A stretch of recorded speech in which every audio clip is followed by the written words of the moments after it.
Welcome to Positive Talk Radio. Our goal is simple, to explore evolving ideas one conversation at a time. So, stay with us, as right now we present.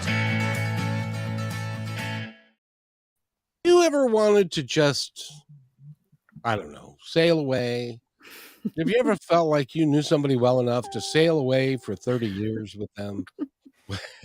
and then to write a book about it? I don't know, but we've got Jennifer Silva Redmond with us today. By the way, Mitch, first of all, how are you? Did you have a good camping trip? I did. I'm doing great, Kevin. Thank you. Well, good. And Jennifer is sitting there on her boat, and she's in Puget Sound somewhere. In Paul's boat today. Oh, nice. Very nice. Very nice. Paul's boat is a beautiful area. Oh, yes. And this bay is gorgeous. Today it's like a mill pond. The water is just like a reflecting mirror. It's just perfect, and sunshine and everything. Well, not only are you a boat sailor, but you also are a writer, and you are done editing, and you've written the book. Give us the name of the book that is coming out right about, I don't know now. In this coming Tuesday, it's September 19th, and it's called Honeymoon at Sea, How I Found Myself Living on a Small Boat. I was going to give you another subtitle. It was like, Honeymoon at Sea, how the heck two people can live together on a 26-foot boat for like 30 years. Well, one of the things that I open the book with is my grandfather's quote, where he says, if you want to get to know someone, take a long trip in a small boat. So and you've accomplished that. And absolutely. I know, Mitch, you're a bit of an outdoorsy guy, and do you ever go sailboating? I've never gone sailboating. I go out on boats a lot. I've been out in the Puget Sound. I haven't gone out in a boat around Paul's boat yet, but just around here, Edmonds, Everett, Langley, just Bainbridge, Bremerton, all in there. So I haven't gone far, but I do like boats, but never sailed. It helps if some of the most beautiful places in the world are an hour away for you. I mean, you just named some of the prettiest places I've ever been on the boat, and we just love Puget Sound. Yeah, it's beautiful out there. And the book is coming out just right on the 19th. Have you gotten any buzz about it? Is there anything going on with it? Well, I'm going to be doing a talk at the library in Port Townsend, so that's the first of the in-person talks. So that's October 4th, and the Port Townsend Leader, the news paper there in Port Townsend, is going to interview me. So that's going to be good. That'll be tomorrow, and that'll come out sometime before that event. And in the meantime, we've been getting great reviews. I mean, I just have to keep pinching myself every time I get another review, because I'm like, they get it. Like Sally Field. They like me. They like me. They really like me. They really like me. Well, I think what you're doing is wonderful. And we had a nice conversation earlier, and you're a very nice person, and you and your husband obviously are very close, because you have to be. Literally and figuratively. And I know the book you're talking about, honeymoon and stuff. I'd love for you to explain to someone like me who didn't succeed at marriage what it's like and how you have succeeded at marriage. Oh gosh, part of that is so much luck, Kevin. I mean, I'm sure you both know that. I mean, how it would take speed dating to a whole nother level to jump onto a boat with somebody and see how many days you could last. That would be, maybe they should do a Survivor one like that, I was reality just TV. Yeah. They have enough crazy shows out there that Right? I'm surprised that they don't have that. Maybe they should do it on a powerboat. They could have like 10 people and then winnow them down, and there'd be 2 people left. Hopefully, they'd be attracted to the other one. But at any rate, well, it's funny enough, it's a lot like camping, you get together and you go on this adventure, and you have a little bit of a framework. In other words, you're going to go to campgrounds, or in our case, anchorages, and you're going to have a little home, your tent or your RV, or in our case, a boat. And then you just take this adventure together, and you try and keep your keep your temper when things go bad, because they're bound to. I mean, putting up a tent is way harder than sailing, in my opinion. It's one of the hardest things two people can do. But there's going to be joys. There's going to be catching the rainbow trout in the stream. There's going to be the incredible moonlight or sunset. But there's also going to be those things that are going to be really taxing. And I think, that's a good metaphor for marriage in general. This is a relationship. So we're on this together. We're going on this journey together. And at a certain point, you have to pick your battles. These are not anything you've never heard before. You've got to bite your tongue occasionally. You've got to look at the big picture and say, like, okay, it's okay that, we took this wrong turn, even though I told him not to. Or, it's like a road trip, right? If you'd only listen to me, try and keep those comments down to a minimum. No, I told you so's, if you can help it. Those are, I'd say those are a few of the top 5 tips. How do you be a backseat driver when you're in a boat?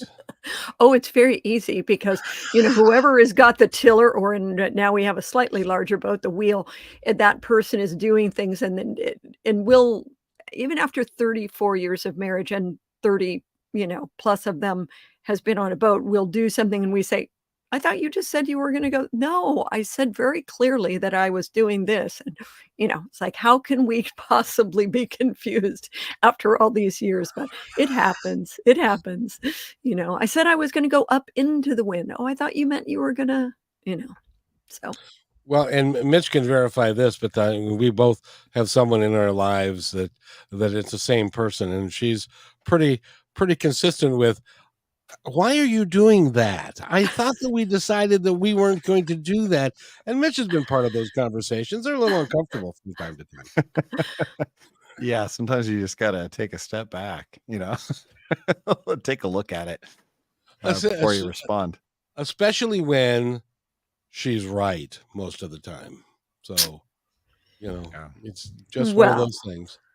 But you can't have that my way or the highway kind of point of view on a boat, because you're going to end up then clashing all the time. So you have to be willing to listen to the other person. And it probably helped when we first took off that I knew nothing. If I had known a little bit, I probably would have been more, full of conflict.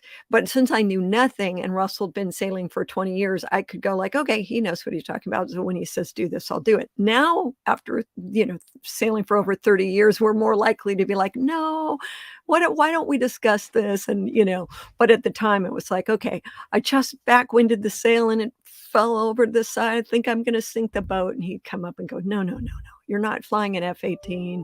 It's going to be okay. Just calm down, breathe deep.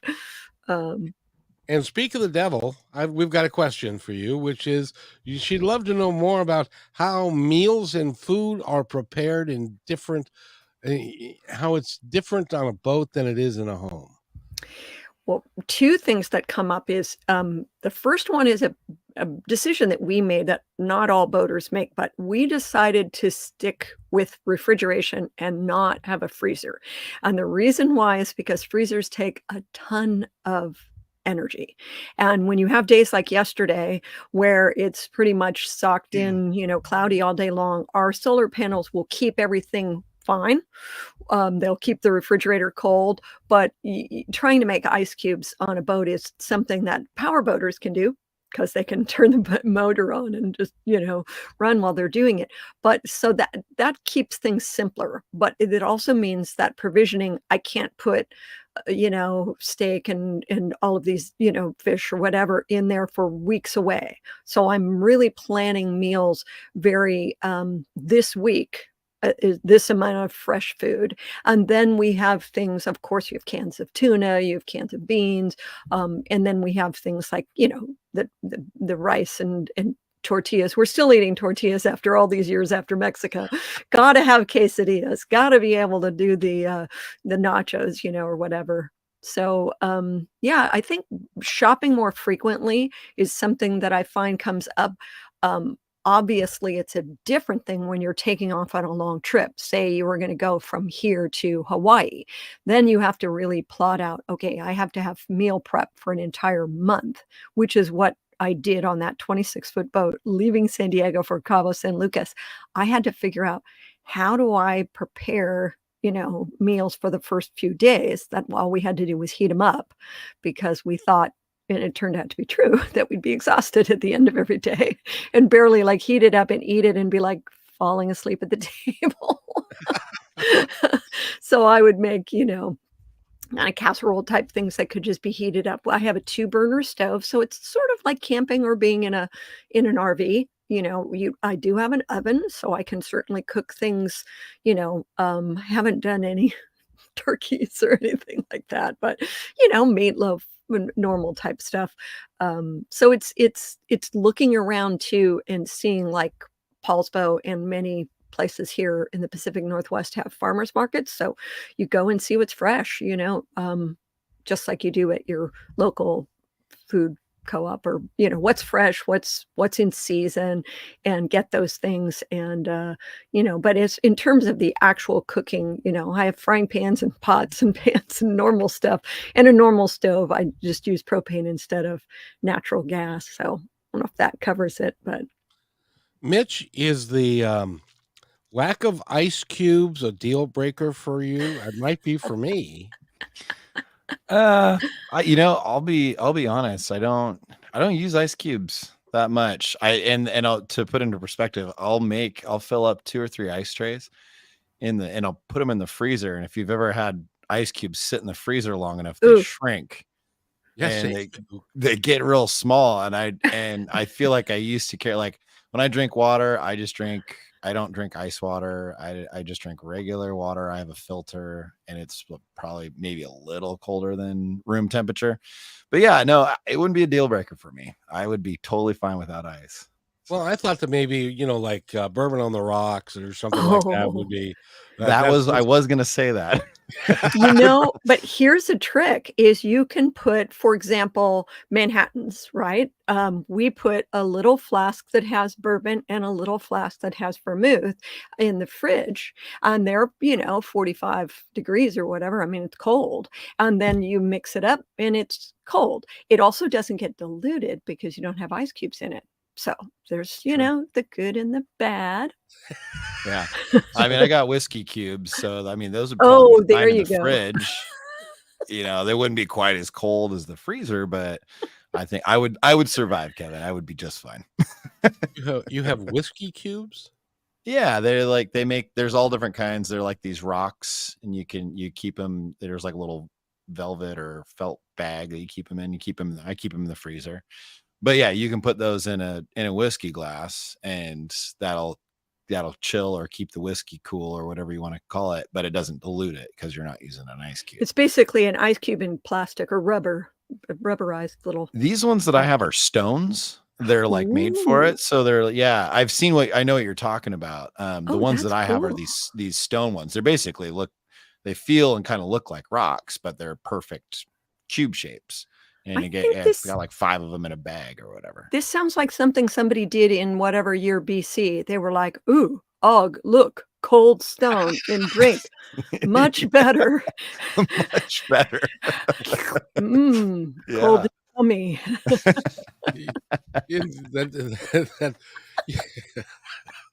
So even given the fact that you're living on a boat, it isn't that much different than living in a mobile home or a trailer or something like that. Yeah, I mean, the world's tiniest mobile home. It's probably more like an RV in that, when you walk in. I mean, talking about the old Class Cs with the overhead bed over the top. This is about that size. So, but instead of, it's all on one level. So yeah, I think I think most people that have camped in an RV, I mean, we spent some time traveling in our VW bus. Of course, we had a VW bus, in the 1970s because everyone does. It did. And so we would go camping in that, and that would feel small after a few days. Like, everything is in one spot that's about 2 feet wide, ice chest and everything. Stand in the middle and turn around. Yes. You're at your Yes. bed, and you turn the other way, and you're driving. Yep, and there's no heater, like, it would get super cold one night, I think we just put the dog at the foot of the bed, and that was our heater, Oh, That yeah, was the but in your sailboat, because you've got, solar energy, you have heat, and Yeah, you can cool and do all that kind of stuff, and it's pretty modern stuff. yeah, we have a diesel heater, but it does, it takes, obviously, the diesel to run it, but it also takes electricity to get started, if that makes sense, so you need the solar energy for that. So on days when it's super cold and overcast, you can't run it right when you want it the most. You have to wait for it to get later in the day, and then, you turn it on, but you can do what I did today, which is cook a pork tenderloin, and it warms up the boat. It stays cold inside of a boat. I mean, I don't mean cold like cold, but, for example, today is probably 75 degrees outside, and in the boat, it's usually around 60, maybe 65. It's because you're sitting in 50-degree water. So the boat is sitting in cold water, and you kind of, like a contact cold, whatever you wanna call it. There's the physics of it could be explained better than I'm doing, but it stays cool. It's like my whiskey cubes, but They're whiskey cubes, a boat exactly. in the We're like a floating rock, just like a floating rock. Apparently, my life has been rather, sheltered. I have no idea. I've never heard of I used to be a bartender, and I've never heard of a whiskey rock. Wouldn't that be funny if they had those at a bar? I know now they have those huge cubes, that's like the trendy thing. You go to the bar and they put that ice cube in it that barely fits in the rocks glass, and it's like I have imported those too. ice. Yeah, there you go. I got Mitch is the he's the square cubes, and then I have the ones that Yes! you can fill up that are round, and that's Oh, so you don't get those ones are the best. I like, yeah, because you don't get I mean, sometimes with the cubes, the square ones, they melt a little bit and they kind of form to the cup. It kind of blocks, and you go to take a sip, and then it gets on your face or something like that. So the round ones are much better. yeah, the big ones I've noticed you're drinking like this, and then it's sitting against your lip, it's sort of like, Yeah, get your finger in there. We yeah, didn't know moving how it much around. we were gonna spend time about cocktails. Cocktails on a boat. This is what Honeymoon at Sea is all about. Okay, It's a we were in separate show. Mexico. There was Cocktails on a rum, boat. there was tequila. Well, but that's half the fun is because you're now 30 years ago when your husband proposed, Yeah, "Hey, let's go sailing." okay. And, did you think that you'd be doing this 30 years later? Oh my god, no. I was thinking I'd be lucky if I made it the first 30 days because I knew nothing about sailing, and I mean, I'm from a Mexican American family in San Diego, so you'd think that I knew more about Baja, but I'd, like, been to Tijuana, and I'd been to Ensenada like everybody else, right? And I didn't know any more than anybody else about Baja. I spoke a little Spanish. So we got on the boat, and it was almost a month to our first, you know, not we went ashore in other places, but in terms of a city, I mean, Cabo is a city, and that was a big milestone, and that gave me the faith that we could keep going, and there were, as you know, some milestones along the way, like sailing, doing your first overnight solo watch. That was kind of a big deal, getting through that without freaking out too totally. When you're on the ocean, and even when you're near land, but it's dark, it's Mhm. it's as dark as what's it like looking up and watching the stars and that must be a really fun, visual experience. This very first night that I'm was talking about, I there I was, Russell went below and closed doors, out to the cockpit where you sit. So there's no other lights. There's like little tiny red light that lights up your compass. And when you first turn it on, it seems very, very dim. But as all the other light goes away, all of a sudden this light is just glowing and it's like a little tiny fire. You just look at that little light and you see, okay, I'm going south. That's good. And then the stars come out, and the first thing I thought was, I have never really seen stars before because it's so dark. Once you get below Ensenada in Baja, or if you've been out to the desert, it's the same kind of thing. What do they call it now? A light. I forget what it's like, protected areas that don't have ambient light, from cities, and they're trying to protect them to Light pollution. light pollution, exactly. So Yeah. they're like so you just see, you've never really seen the Milky Way before. All of a sudden you're like, oh, there's like a galaxy. It's right there. I can see it. You can see the kind of breadth of space, which is just at first I felt almost not claustrophobic. What do I mean? Agoraphobic. Like there's all this space, I'm in the middle of the ocean. I can't see the land, it's almost like you're going to feel like you're going to float away or something. There's nothing holding you. And then through that progression of those hours going by, it's like, it's okay. I'm good. I'm right here. I'm on this boat. The boat's on the ocean. The ocean's on the land, It's going to be okay. It's all part of the big cosmic dance. So would you not, when you were going south in Baja, Yeah. and you were going to a city, but you hadn't got there and it was dark, did you guys have to drive all night long? Yes.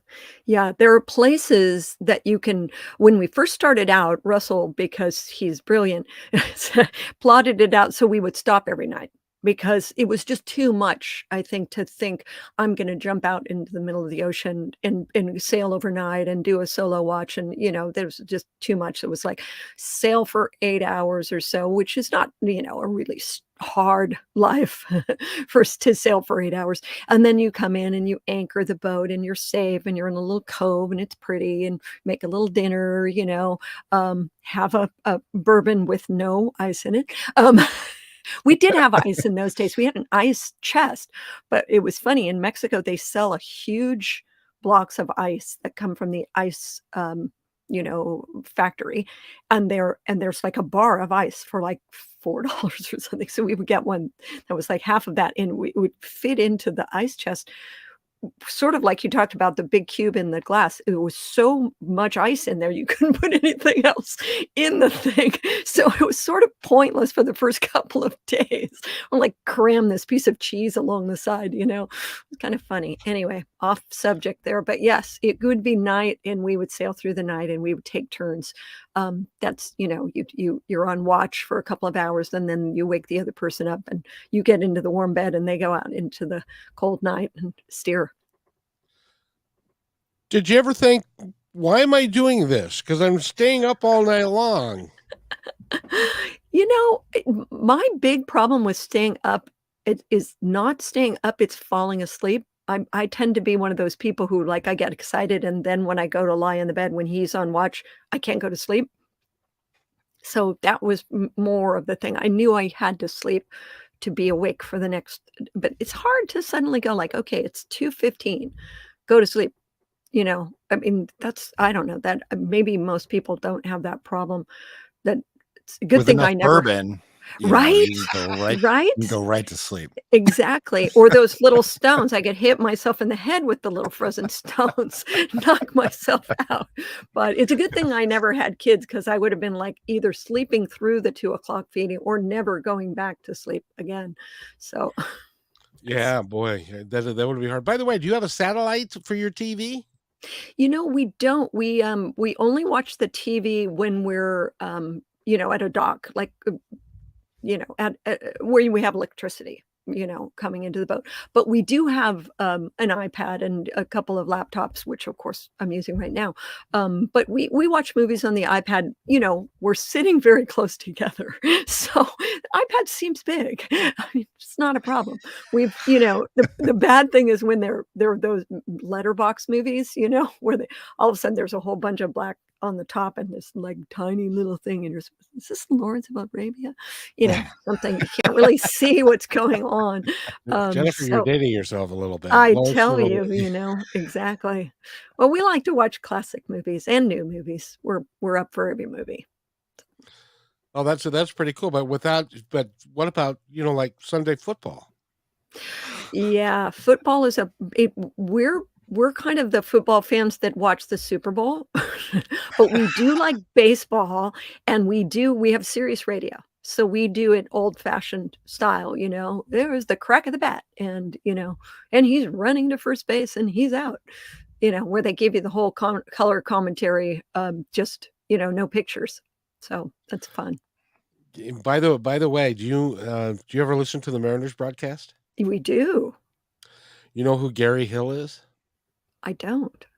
He's one of the broadcasters. Oh, He was on my show on KKNW years ago, and he's now made it all the way to the big time. He's a major league announcer, so it's pretty cool. that's so cool. Yeah, I'm a Giants fan, so John Miller, he's like amazing. He's been doing it for, I don't know, 50 years or something, I think, but I remember Vin Scully and all those when I was a kid. My dad would listen to Dodgers on the radio anyway. But yes, we have many methods of entertainment, Sirius radio, music, iTunes, it's just like we're in the modern world. Do you guys play any board games? My husband is not a board game person. I finally got him playing poker when we were doing long trips down in Baja, and in Mexico. And one time we were down off of Nicaragua, and we actually had to go in and anchor because it was a big storm, but it was blowing off the land. So we were totally safe where we were.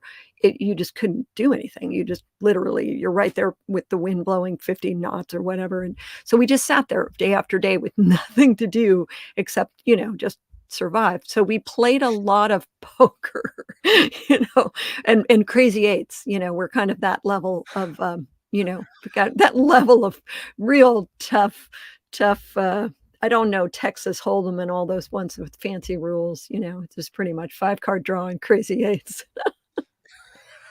It goes great with bourbon. Yeah. Yes. Then it gets to be super crazy eights. Kind of sad I brought up the bourbon part. That seems to be Yeah, the theme of the It show. seems to work its way into the show pretty often now. Well, we did one thing about Mexico, and then seriously, we'll stop talking about booze. But in Mexico, they sell rum, like Bacardi rum or something like that. They'll sell in a non-export variety, and it'll be called Las Palmas or something, but it's made by Bacardi. It's the exact same thing they sell for a lot more money in the United States and Canada, but instead it's like $5, so you're actually drinking, good quality. So we would make up, things, because of course you can't, speak back to the provisioning question, you can't carry too much fruit on a boat, because if you carry too much fruit, it starts to go bad. How, Right. you get a bag of oranges, and by the time you get to the bottom of that bag, one of them's kind of mushy. Well, Yep. on a boat, when it's 90 degrees, that happens in like 3 days. So it's like, I can take a couple of these and a couple of these, and apples, potatoes, cabbage, all the things that last forever but are super boring. Um, so, you get things like, powdered like Tang or Kool-Aid or whatever, and pour your rum in. That's not very exciting cocktails, not like Mitch is used to. Well, I think for your second book, I think it should be recipes for living on a boat. Yeah, and maybe that should be the companion book that I do to it. Could be a shorter book that just has food and drink from the Watchfire. Well, because to make it palatable, when you're down to just rice and beans And it's like, okay, honey, what do you want to have? Rice or beans? Or do you want to go Beans all and out rice. and we'll have rice and beans? Yeah, it's like Monty Python, that doesn't have much beans in it, it's rice and beans and rice. Yes. But yeah, the answer is hot sauce. The answer is always hot sauce, pretty much. Fresh salsa if you have it, tapatio in a bottle when you don't. Um, and of course, garlic. Garlic makes everything better. Oh Onions yeah. make everything better. But you're living with another human being in a close proximity. So you both have to have the same amount of garlic, don't you? Well, yeah, I'm cooking it and we're both eating, so we're both gonna have the same amount of garlic. But we Yeah, also but- would catch fish. We'd catch fresh fish and barbecue a fresh fish. I mean, catching a fish, bringing it onto the boat, cleaning it, and eating it within the same hour. I mean, you think you've had fresh fish until you have that, and then you're like, "Oh, nothing will ever be this good again." What is your favorite fish to pull out of the ocean? I think mahi-mahi, or but that's what they call it in Hawaii. It's known as dorado down in Mexico. It's sort of it's almost steaky, not as steaky as like a swordfish is, but more steaky than a sea bass. So somewhere in that continuum. So it's a white, very tasty and very juicy. It's just, it's delicious. And they fight really hard though. So you have to, and they're known for biting the lure off. We lost quite a few of those along the way. So I'm not That's much half of the a fun. fisherman. Well, but you're still here, so apparently you ate some. We did. He would catch a lot of them on the rod and reel, and I learned to catch them to find clams and scallops. So that was kind of my thing, was down under the water. And then I did learn how to use a spear, eventually a spear fishing spear. And that was pretty fun. I mean, here I was, this like hippie, girl from the 60s, make love, not war. And I'm down there. Now, were you Spearing in the fish. water or were you Yeah. on the boat? You actually Oh, went yep. did some diving. Yeah. Yeah. With this, I mean, we didn't do scuba in those days. We're both certified scuba. We're certifiable, but also we're certified scuba divers now too. But we haven't done any hunting up here. You need, like, there's 20 different licenses for everything that you do, and it's a little confusing. So we just go to the store and buy it. It's our own version of trickle down economics. So we'll buy the fish and support the market. The next time you're on one of your trips and you're going to be out all night or a couple of nights, before you go, I want you to rent Jaws. Oh, no, thank you very much. I saw it once, and that was enough for me. Dun-dun, dun-dun. They might Yes, need a bigger boat. Ha ha, perfect. Perfect. We would need a bigger boat. But we did have one time, Russell was spearing, looking for a fish underwater with his spear gun, and I was looking for scallops. And then I came swimming across the bay, and I looked down, and there's these big sharks. They're 5-foot sharks. I mean, not like big, not like Jaws, but big enough. And they're swimming towards the boat, and Russell calls out, "Look what I caught." He's holding up a spear, and on the spear is this dorado that he shot, and it's bleeding into the water. I'm yelling, "Shark!" And he's, "What? Can't hear you. Look at the fish." And I was like, "Shark!" So finally he heard me, and he, pretty much walked on the water over to the boat, and then, and I'm trying to swim quickly, but not make the water, not stir up the water, because I don't want the sharks to suddenly go like, "What's that up there?" So I'm trying to swim like very calmly, but really fast, which is super hard to do. But we did not. I got both feet still. I have both feet still. Congratulations. And did you see any wildlife when you were camping this weekend, Mitch?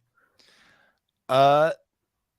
Well, saw some fish in the evening time, kind of jumping upriver, and then pretty much besides that, it was just birds, chipmunks, and there was, I don't know, a mouse or a rat came on the camping table, was doing its rounds trying to find stuff. It was really small. I don't know what classifies the difference between a mouse and a rat. It looked pretty cute. It looked like a pet to me. So it wasn't like, you think of rats are like those big, they got the big long tail. It was maybe 4 inches, 3 inches with a tiny little tail. And he was just kind of roaming around the camping table, and everybody's like, get it. I'm like, well, he's not doing anything. Oh, Like, good man. as long as our food's not out, then He won't whatever. eat much. Yeah, He's he didn't very have a little. big enough mouth, so I'm not Well, too worried about it. basically, mice are in the woods and rats are in the city. So I'm with you. He's most likely a mouse. They're Yeah, very cute. very mousy looking. You can But come to Port Townsend and see deer. They're everywhere in Port Townsend. oh, there Oh, yeah. you have to be careful driving out there. Yeah. Yeah. And they're right in the city. You'll be just walking along the town and right in somebody's front yard, there'll be deer and sometimes even a buck with big antlers and moms with babies. It's just totally adorable, I think. I'm sure the people that are trying to raise something in their backyard and the deer are eating it are not loving Bambi quite so much as I am. That is a problem. But we all got to eat. We all got to Yeah. eat. But Yeah. I'll tell you, getting back to Russell and the shark, I can't think of anything that motivates you more than if you're being chased by a shark. That's right up there. Yeah. On land, it would be, I don't know, tiger or whatever. But yeah, in the water, you hear shark and you want to go very quickly. Don't want to sit there and take pictures. But there were whales down Did there you- too. Oh, that would be very interesting. Do you hear them singing at night? You hear them, mostly it's that exhalation that they do. You can hear the whale song, but it's so faint. But when they come up and they do that, and you hear it through the boat and it's just incredible. And the fin whales they're easy 65, 70 feet long. I mean, they're big whales. Not quite as big as blue whales, but there's 4 or 5 different kinds of whales down there. But we have yet to see an orca up here. We hear they're here. There are a couple of pods in Puget Sound. Yeah. Yeah. But Yeah, I have that whale watching app, and Yes. I've been out a couple times, and they'll tell you other people that have it. I mean, you only know if somebody sees it and reports it, Mhm. but it'll say like, Yeah. "Oh, orca, gray whales." So in the last couple weeks, there's Mhm. been reports. I'm actually pretty close to Puget Sound. I'm over Meadowdale area, just north of Edmonds. But Mm. there's been a bunch of orcas, and there's been even some gray whales that have been spotted up in the Puget Sound here. But I've gone out a couple times in the last month, and I haven't seen any whales. I've seen the porpoises or whatever. They look just like dolphins. Mhm. I always just call them dolphins. They're But very those are pretty cool. skittish, though. We don't see. I mean, in California, I mean, this is it's wonderful to see all sea life, but we're used to these big schools of dolphins, porpoises, where you see them as far as the eye can see. And here we'll see a few, and then the minute you try and get a camera up, they're gone. They're just like they're very. I don't know if they're shyer or if it's probably a completely different species. I don't know anything about dolphin species. I thought it was good to know the difference between 2 different kinds of whales. yes, and that. Hey, have you ever seen a blue whale? We did see a blue whale once, and the thing I remember was, when the back comes up, you just have that brief moment where the back kind of comes out of the water in arcs, and then you see the flukes.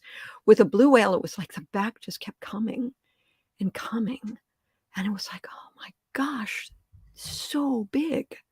And the flukes, the tail, when it came up and flipped, felt like it was as long as our boat. It was huge. That's the biggest creature in the world. The biggest creature in the world, and it feels like when you're on a 26-foot boat that you are the smallest creature in the world.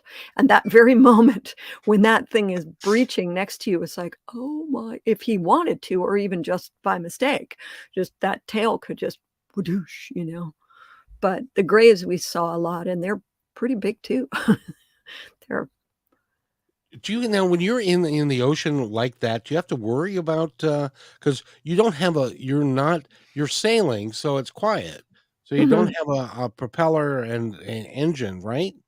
We have a inboard engine here, so a diesel engine that's below the water. On the little boat, we had an outboard, and it would hang on the side of the boat, and then we would put it down into a well, so it had a little prop below. And the theory was, though this has been somewhat disproved recently, as you guys have probably heard about with the orcas coming and attacking boats in various parts of the world. Yeah, like on purpose, clearly. And if you turned on an engine, that whales were supposed to stay away from you because they don't want to get near the engine. But of course, people have shipwrecks because they run into a whale or a whale runs into them. Depending on who you talk to, they ran into the whale.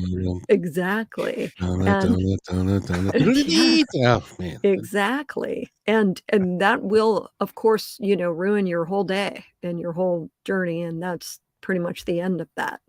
Well, I hope I didn't ruin anybody's day by trying to sing. That would have been bad. But I was wondering what you were doing. I was trying to mimic something. I don't think it went over that well. Well, that was your whale call or something. Yeah, that was my John Williams. You did it. I knew just what you were doing. That's because you're a good friend and memorable. Yes. By the way, we're talking with Jennifer Redmond, and if you want to go to her website, how do you get there, my dear? Well, I am at www.jennyredbug.com, just like it sounds, Jenny Redbug. And that also links to my Substack, where I have like a weekly newsletter if you want to hear where we're traveling or various things I'm doing, or about my the link to Positive Talk Radio, which will be on, very soon. So, well, thank you very much for that. And you also do editing, and yes. Do you take your work with you on the on the boat on trips? Yes. When we were first on that first trip, I didn't actually know what I was going to be when I grew up at that point. I was 28. I'd been an actor for about 12 years or something. And, because I started as a kid. And so I didn't really have any other skills. Waiting tables, because of course I was an actor. I was waiting tables. I know, how original. So I knew how to wait tables and 10 bar, and I didn't really have any other skills. So I thought, well, eventually we'll get to Florida and I can get a job doing that. But along the way I started writing. So that really I was writing in a journal every night. I'd say we went here and we went here and we saw this and we did that. And then later I went back to those journal entries and thought, oh, maybe people would be interested in that story of that storm, or maybe people would be interested in that story of that, the whale or the sharks, or, learning how to find scallops, or, cooking on a boat, different stories. So I sold articles that I would, write that would go into sailing magazines, and then, some other types of essays and memoir. And so I like to say it's basically a 34-year process to get this book out. But, it really kicked into high gear, when I got a publisher and they had a date. They wanted it out by September. I went, oh my God, this was in January. And it seemed like, 9 months. That sounds familiar. That sounds like enough time to birth a baby. It's kind of like getting chased by a shark. It's never enough time. Never enough time. Thank you. That's exactly right. And it just keeps getting closer, and you keep swimming faster. You can't swim fast enough. So, but it did come out. I have actually seen pictures of the book. I don't have one that I could show you, sadly, because they're en route from Toronto right now. But I have seen a picture of them. And a friend of mine who's in Canada actually got her copy at a bookstore already. So I know they exist and they're out. Well, good for you. It comes out in wide release on the 19th. Is that correct? Yes. Exactly. Available from your favorite bookstore or your most infamous online retailer.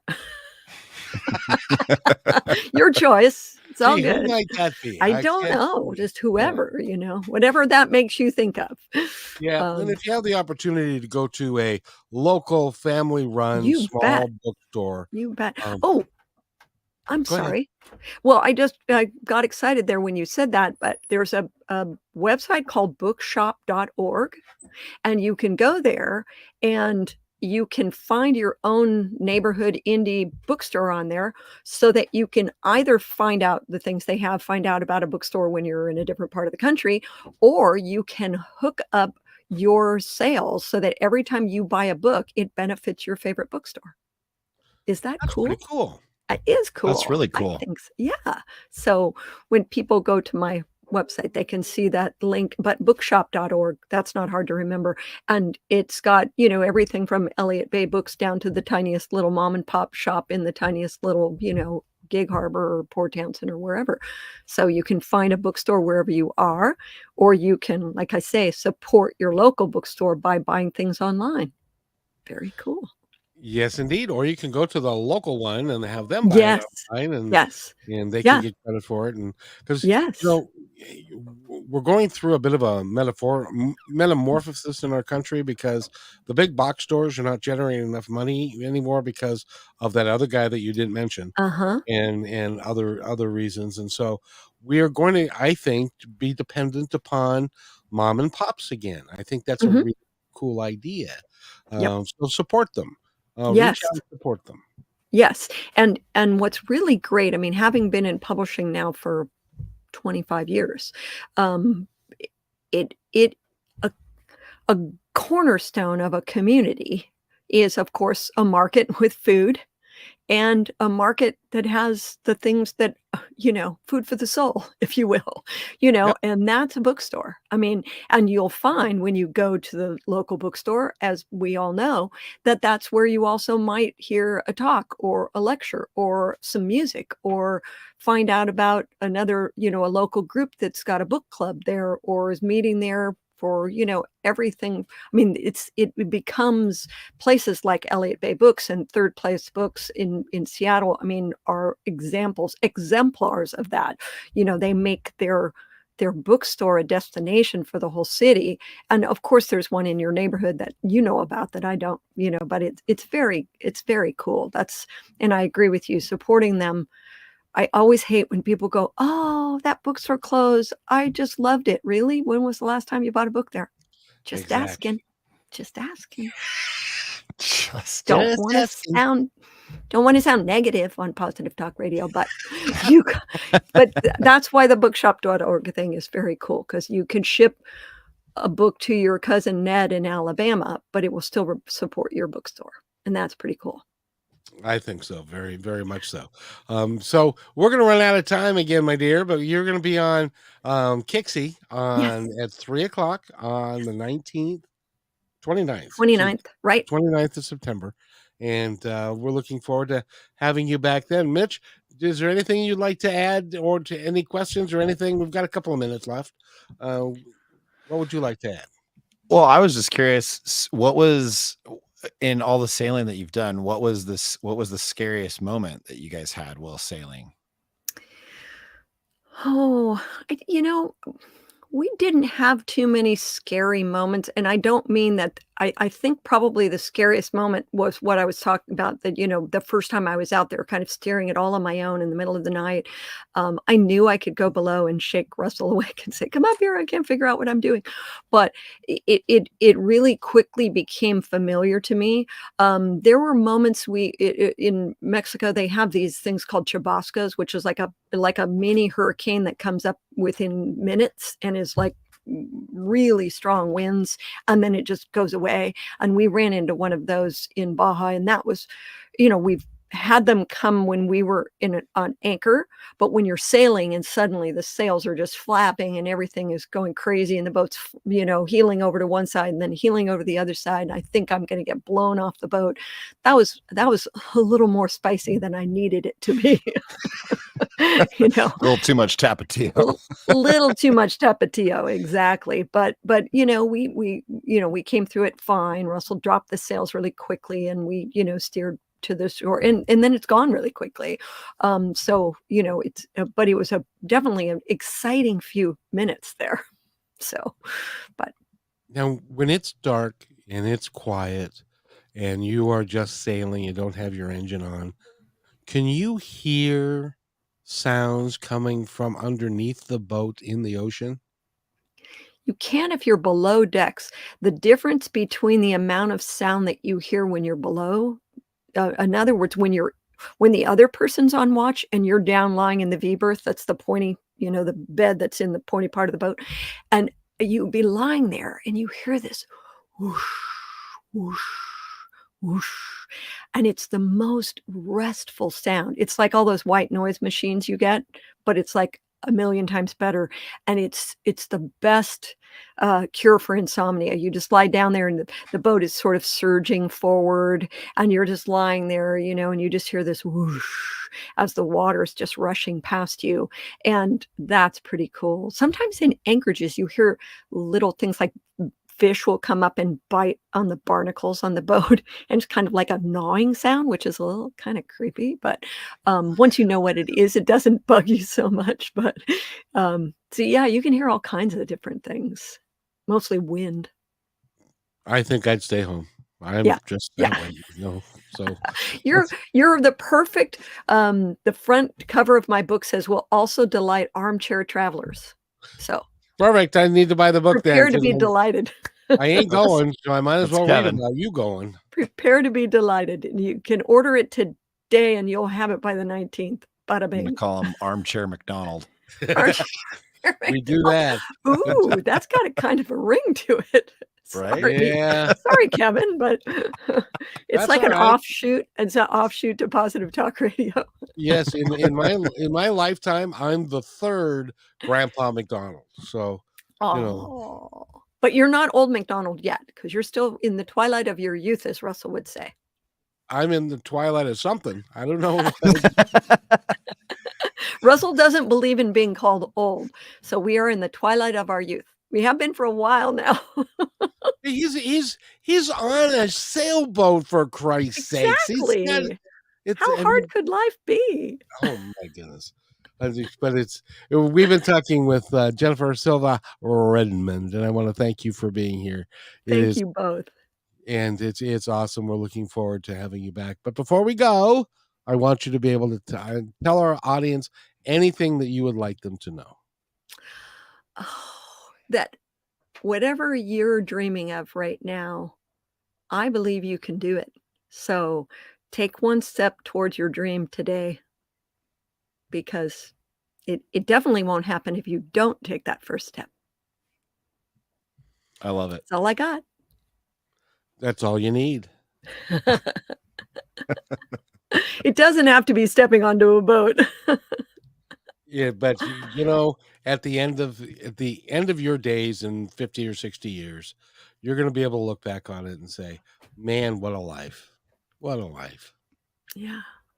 34 years has gone by awfully quickly. I've been surprised.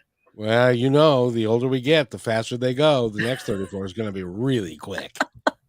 Next 34 years is going to go really fast. Did you hear that, Russell? The next 34 is going really fast. So do we get to meet Russell one of these days? Do we get to meet Russell? I think we should get to meet Russell. Captain Russell. I'll even turn it this way so you can see the man himself. It doesn't. Well, you got your dark glasses on. He was outside in the sunshine. Hello, how are you? Good, Russell. How are you? Positive Talk Radio. I have to say something positive. They'll think you're gonna start singing blues with those glasses on. Oh, well. We were talking about bourbon mostly. That was kind of how the day went. I can't hear what you're saying. Yeah. Oh, sorry. That's all right. But anyway, howdy. Hi, how you doing? Congratulations. Being a sailor that has been on the ocean and has been sailing for 50 years. Well, thank you very much for that. It's the best place for a sailor to be, by the way. So, hope that it all works out and continues on for another 34 years. And it couldn't go any faster. Yep. I'm going to pass this on to you so that I don't make any mistakes here. So he's alive. He's alive. He's real. Yeah. Somebody said that they doubted that he was a real person, because they said, you guys can't be that happy. He's not a real guy. They thought he was AI, I guess. Well, I'm glad that you guys have done so well. And I want to thank you for being here. You're going to be back on the 29th. Mitch, we're going to run out of time, but we've got to go talk to somebody else. Her name is Amy Culler. We're going to talk to her on KKNW, and she is a sex therapist. So that'll be fun to talk about. And so, Mitch, I play this here, but I want you to say it before I play it. All right. Well, you are listening to Positive Talk Radio. And just remember, be kind to one another because each other is all we got. Hey, thanks for enjoying this episode all the way to the end. Please give us a like and subscribe to this channel. This has been a production of PositiveTalkRadio.net. Please visit our website, oddly named PositiveTalkRadio.net, for more details about us and our mission, which is to provide great positive programming designed to inspire us all. I'm Kevin McDonald, and I'm proud of these shows, and I truly hope that you'll like them and share them with friends and family. So on behalf of our entire team, remember, be kind to one another because each other's all we got.